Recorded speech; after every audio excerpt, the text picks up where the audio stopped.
Hey guys, Sean Fairchild, aka Combinator, here with you once again, and today I get to help introduce a brand new piece of gear. It's the 4 on the floor classic bass overdrive pedal from Genzler Amplification. It's the first pedal that Genzler has put out, and it's kind of special to me. It's kind of cool because I was involved in the whole beta process of it, and I got quite a bit of input into the final product that you see before you. Lots of usable features for somebody who is a big, tweaker and gear nerd like me, but also very easy to use for somebody who doesn't want to deal with all of that stuff, and a lot of different tones in there. So I've recorded a bunch of examples. They're coming your way.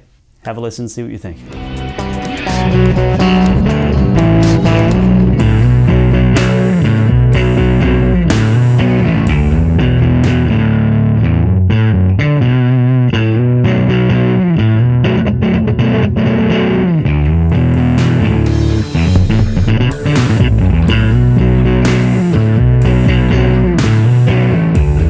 All right, that last example was recorded using the 4th gear of this pedal. It produces the most fuzz-like type of effect, and that is perfect for that really super thick, oversaturated, mid-heavy, super compressed kind of sound that I used in the chorus of my version of No Quarter, which you just heard. So it's one of my favorite tones on the pedal. All right, a little bit about this pedal really fast. Starting from over here, we have a high and low input sensitivity switch. So that is to correct or to kind of set the signal level that's coming into the pedal from your instrument. It's good if you have a very low output instrument and you're balancing that with a high one, or vice versa. After that, we've got the drive. That's just the amount of overdrive or distortion you're going to be hearing.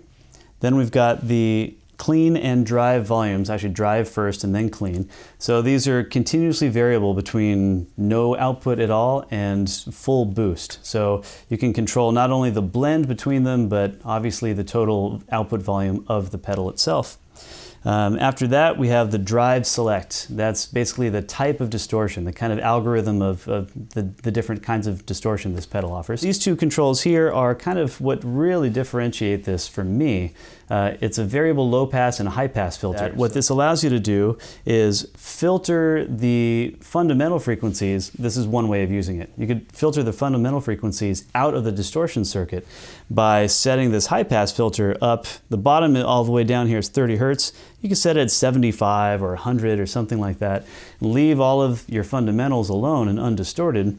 Meanwhile, if you're playing through a cab with tweeters like I am, you can set the low pass so that you're excluding some of the really high harsh frequencies from the distortion circuit. So it'll still pass those frequencies if you have any clean volume happening, but those won't be distorted. So that can help really smooth out a sound or kind of make a nice blended distortion sound that works really well on bass guitar.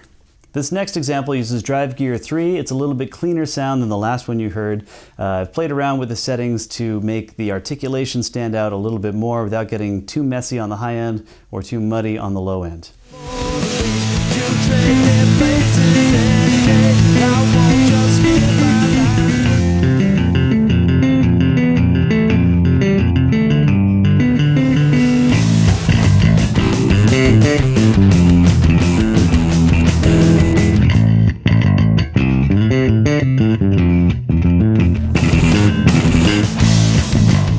Coming up now, we have an example of drive gear 2, which I've attenuated the highs on even more, which kind of makes the mid-range sound really churny and thick, kind of like a tube saturation. So probably it's a tone that's not unfamiliar to you. Have a listen. I don't know my purpose.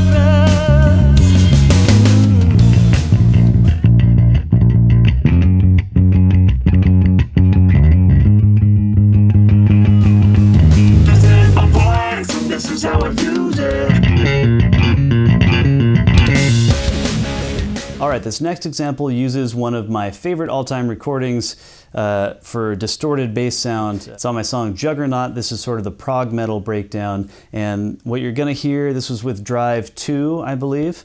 What you're gonna hear is a lot more of kind of a modern mid or even low mid scooped sound with a hefty bottom end, but also more sparkle on top and a little bit of clean blended in. So it's really good for fancy articulation.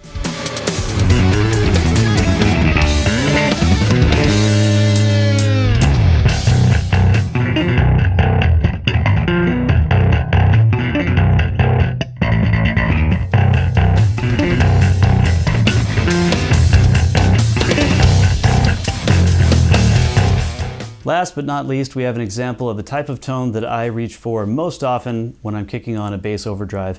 It is a more subtle blend of clean and dirty, not nearly as much saturation, not much of a change to the EQ that I have going on, but just adds a little bit more harmonic complexity up high, a little bit more saturation down low, so it kind of helps compress things and also make things just sound, I don't know, kind of more interesting.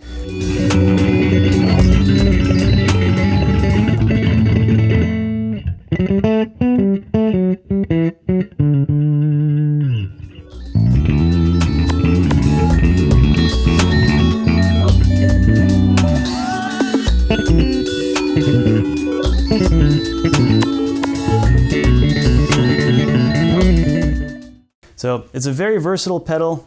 I dig it. I hope you will too. And if you like these songs, make sure to check out my latest release. It's called Ear Goggle Fodder by Combinator, available everywhere and at combinator.bandcamp.com. So thank you very much for watching, and I hope to see you next time.